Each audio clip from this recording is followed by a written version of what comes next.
At 2 a.m. on Lake Pontchartrain, a man witnessed what appeared to be a murder, only to realize he might be next. I am the Nightmare Maestro, and tonight's tale will make you question every ripple that breaks the surface when you're alone on the water. The fluorescent numbers on Wade's dashboard read 1:47 a.m. when he killed the engine of his bass boat, letting it drift to a stop near the massive concrete pillars of the train trestle bridge. 15 years of night fishing had taught him that this spot, where the deep channel curved alongside the bridge supports, held the biggest redfish. The night air carried that distinctive Lake Pontchartrain smell, a mixture of salt marsh and industrial runoff that never quite left your clothes. His headlamp cut through the darkness, revealing nothing but black water stretching endlessly in every direction, broken only by the distant shimmer of New Orleans's lights reflecting off the clouds. Wade had gotten into night fishing after his wife passed. The solitude was the point: no weekend warriors, no pleasure boats, no jet skis churning up the water.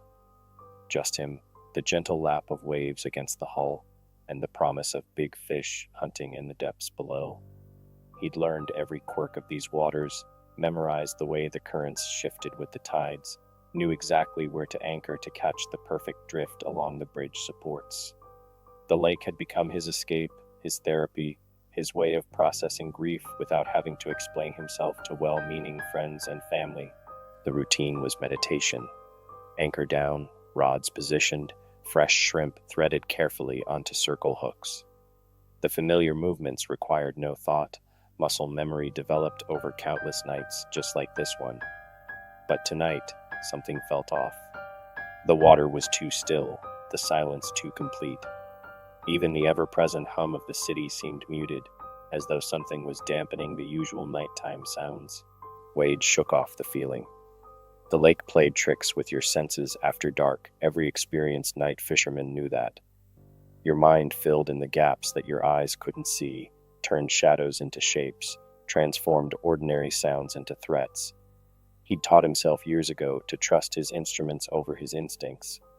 Depth finder showing 60 feet of water below, GPS confirming his exact position, tide charts predicting the perfect conditions. Technology didn't lie, didn't get spooked by the dark. He cast his first line, watching the bait disappear into the black water with a soft plop. The depth finder marked it descending, a bright line dropping through the darker marks of scattered fish below. Above him, clouds scudded across the moon, momentarily deepening the darkness. A cool breeze picked up, carrying with it the distant rumble of a train crossing the trestle bridge metal on metal, a sound that should have been comforting in its familiarity. But tonight, it only served to emphasize how alone he was out here on the water. How vast Lake Pontchartrain could be when you were the only light for miles. How quickly things could go wrong, and how long it would take help to reach you if they did. The Coast Guard's warning crackled through Wade's marine radio just after he'd poured his first cup of coffee. Static cut through the transmission, but the urgency in the operator's voice was clear. They were reporting dangerous conditions developing across Lake Pontchartrain. Something about unusual current patterns, missing channel markers, and a cold front moving in faster than predicted. Local law enforcement was also requesting information about any suspicious vessels in the area. Wade reached to turn up the volume, hoping to catch more details, but the transmission dissolved into white noise before cutting out completely. The lake had changed in the past hour, taking on characteristics that his years of experience couldn't quite explain. The surface had developed an odd, glassy quality beneath his headlamp beam, like oil settling on water. Small ripples radiated outward from his boat, but they moved strangely too slow, too deliberate, as though the liquid had thickened. His depth finder displayed erratic readings, jumping between depths as the current shifted unpredictably beneath him.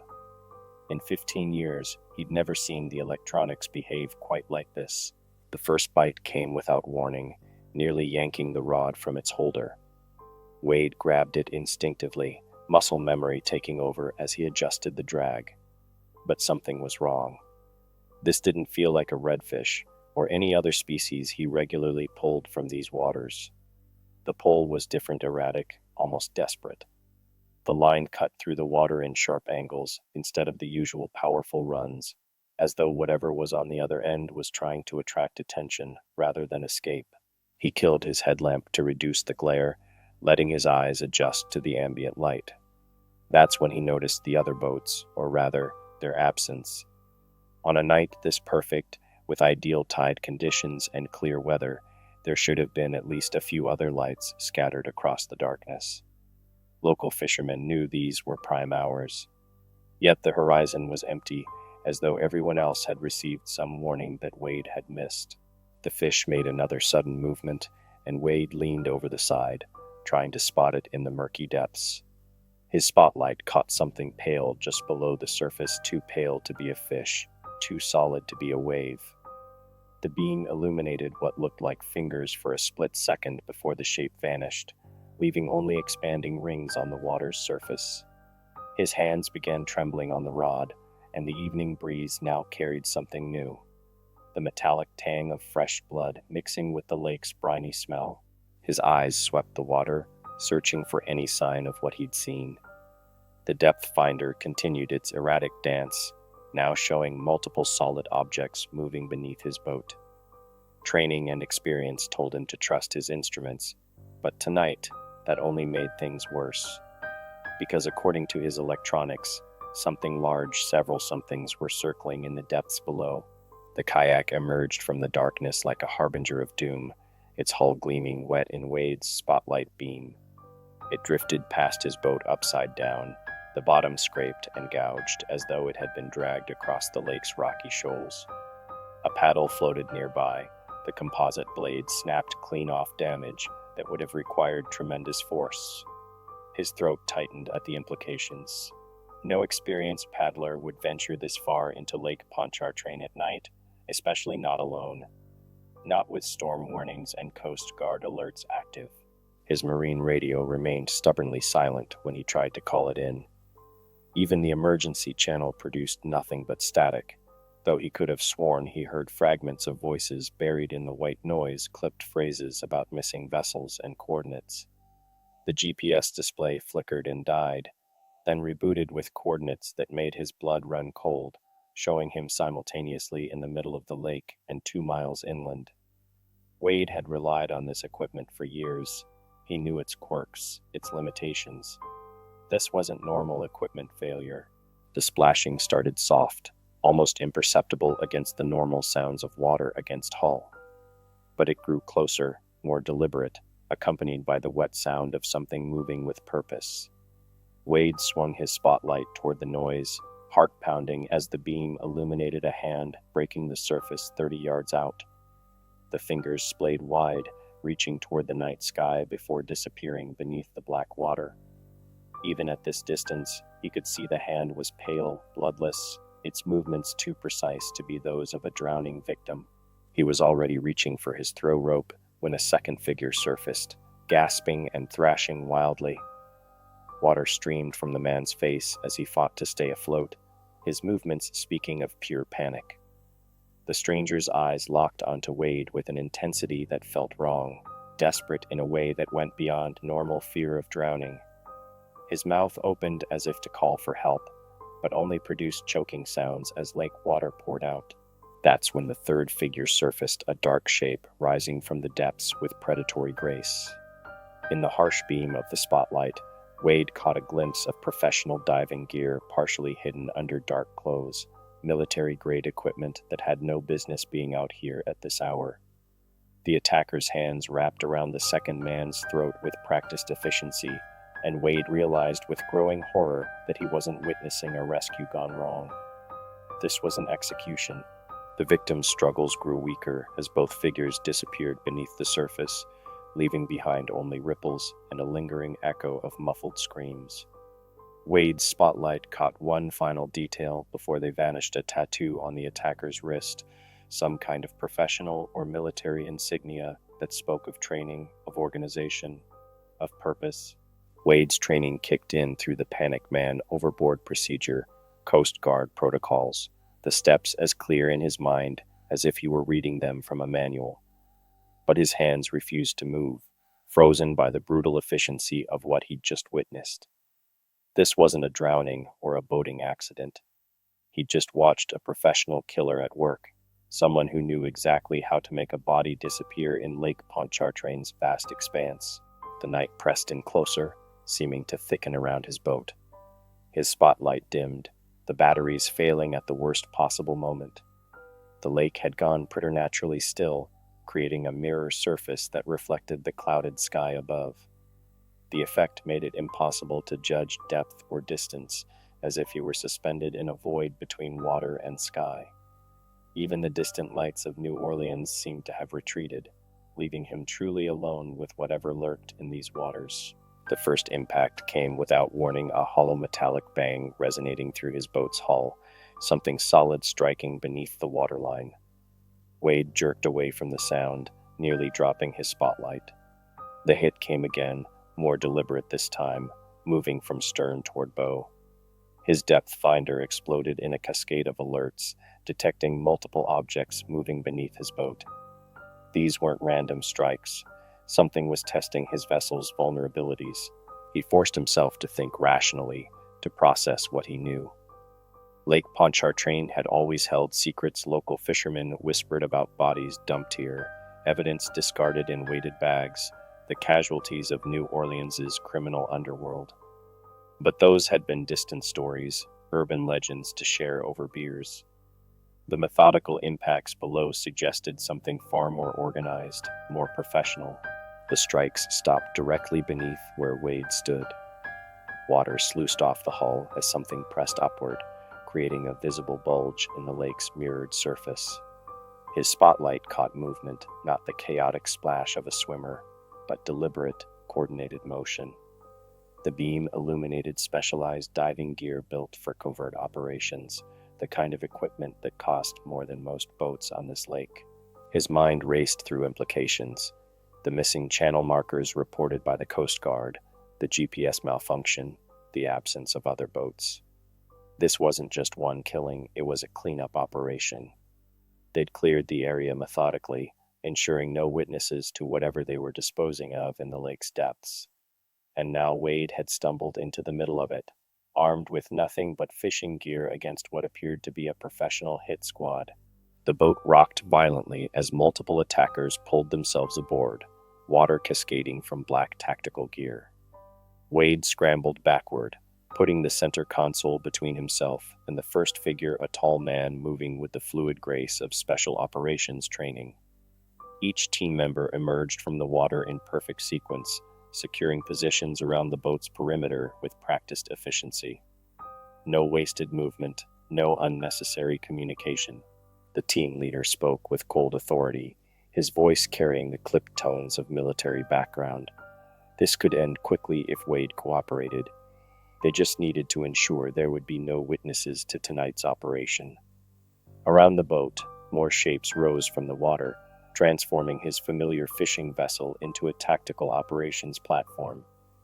Through mounting fear, Wade's mind cataloged details he knew he might not live to share.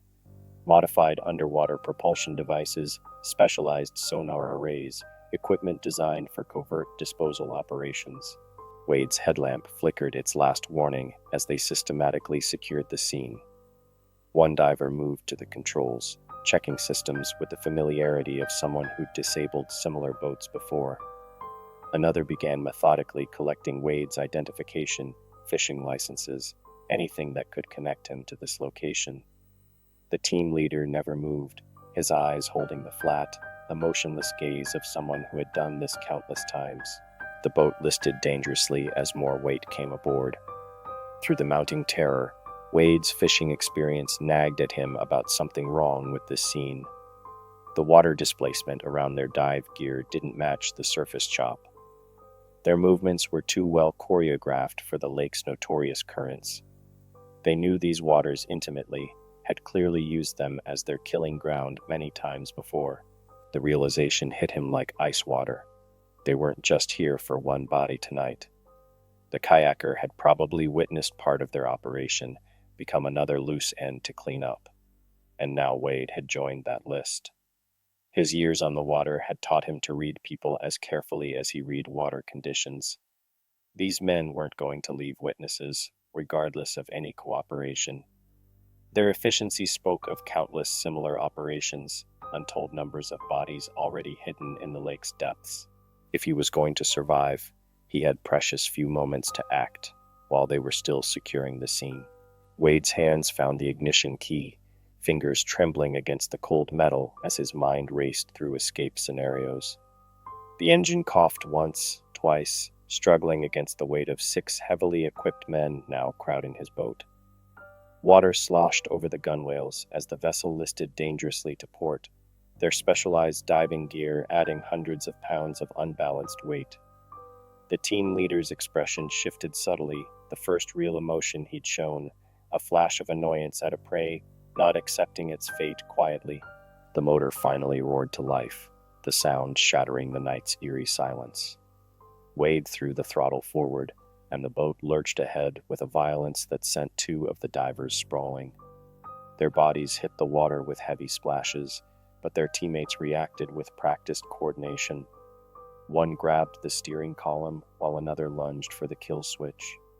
Wade drove his elbow into the closest attacker's throat, years of wrestling stubborn fish lending unexpected strength to the blow. Through the chaos, his charter captain's instincts kicked in. The lake's current patterns, memorized over countless nights, could work to his advantage. He twisted the wheel hard to port, using the boat's momentum to throw off more attackers. Their heavy gear, so effective for their dark work, now dragged them off balance. But even as they fell, Wade spotted hand signals between them. They weren't panicking, they were adapting, coordinating, hurting him exactly where they wanted him. His navigation instruments spun wildly as the boat cut through the choppy water. The distant lights of New Orleans seemed to multiply and shift position, disorientation setting in as adrenaline and fear clouded his judgment. Every course he chose felt wrong, as though the kill team had positioned themselves to guide him into a trap. The GPS still showed impossible coordinates, but now Wade wondered if they'd hacked it somehow, using their military-grade tech to confuse potential witnesses. The boat's hull shuddered as something scraped along its underside, the sound of metal on metal confirming his fears. They had backup teams in the water, probably using those underwater sleds to keep pace. Through the floor, Wade felt rather than heard a deep resonance, the sound of his motor straining against something catching the propeller. A section of the train trestle bridge loomed suddenly out of the darkness, its concrete supports rising from the water like silent witnesses to countless similar pursuits. His remaining attackers began regrouping, their movements now harboring an almost predatory patience. They knew, Wade realized with mounting horror, that he had nowhere left to run. Their operation had thoroughly mapped these waters, planned for every escape attempt, probably rehearsed dozens of scenarios just like this. The team leader's words came back to him. This could end quickly. Looking at their methodical approach, Wade understood they'd done this so many times before that it had become routine. Just another body in Lake Pontchartrain's depths. In that moment of clarity, as professional killers closed in from all sides, Wade understood the true darkness lurking in Lake Pontchartrain's waters. It wasn't supernatural forces or ancient curses that made these waters dangerous. It was human evil, organized and efficient, using the lake's vast expanse to hide their operations. Every missing person report, every unsolved drowning, every mysterious disappearance had been meticulously planned. The lake didn't claim victims, it concealed executions. The grinding sound from below intensified as their underwater team worked to disable his motor. Through the boat's hull, Wade felt massive shapes moving underwater sleds loaded with equipment, probably carrying weighted bags filled with evidence and bodies to the deeper parts of the lake. The train trestle's shadows created perfect cover, turning the water beneath it into a black void where anything could vanish forever. Years of night fishing had taught Wade to trust his instincts, even when they defied logic. Right now, those instincts screamed that his next move would determine whether he became another mysterious disappearance on Lake Pontchartrain. The team leader advanced, his movements calculated and certain, flanked by two others whose hands never strayed far from their tactical gear. Behind them, Wade caught glimpses of more divers surfacing, their specialized equipment allowing them to appear and disappear at will. In the distance, a train's whistle cut through the night. It screeched momentarily, masking the splash of another killer boarding his boat. The vibrations traveled through the water, through the hull, through Wade's bones, a reminder that civilization was so close yet completely out of reach. His depth finder showed more shapes converging beneath them, the kill team's underwater contingent moving into position to ensure nothing was left to chance. Wade made his choice. As the attackers closed in, he drove his hand into his pocket, fingers closing around his truck keys. In one fluid motion, he hurled them into the darkness. The splash drew every head around, professional instincts making them track the sound. In that split second of distraction, Wade dove over the opposite gunwale, away from the grasping hands and into the black water. The cold hit him like a physical blow, but he forced himself to swim deeper, using every technique he'd learned from years of observing fish evade predators. The lake's current caught him, pulling him down and away from his boat. Through the murk, he glimpsed their underwater operation sleds laden with dark bags, sophisticated sonar equipment, and things he chose not to identify, all carefully arranged to keep their work hidden from the surface world. When the Coast Guard found his empty boat the next morning, they discovered only a collection of wet footprints drying on the hull and a single set of keys in the ignition. The lake, as always, kept its secrets. But Wade carried the truth now, watching from the safety of the shore as divers and helicopters searched the area. He understood what really lurked in Lake Pontchartrain's depths, not monsters or myths, but methodical killers who had turned these waters into their own private graveyard. And somewhere out there, they were still watching, waiting, ensuring their dark work remained hidden beneath the surface. If tonight's tale has you rethinking those solitary night fishing trips, remember the most dangerous predators in our waters don't have fins. Share your own nighttime water encounters in the comments below, or tell us about times when an empty boat made your blood run cold.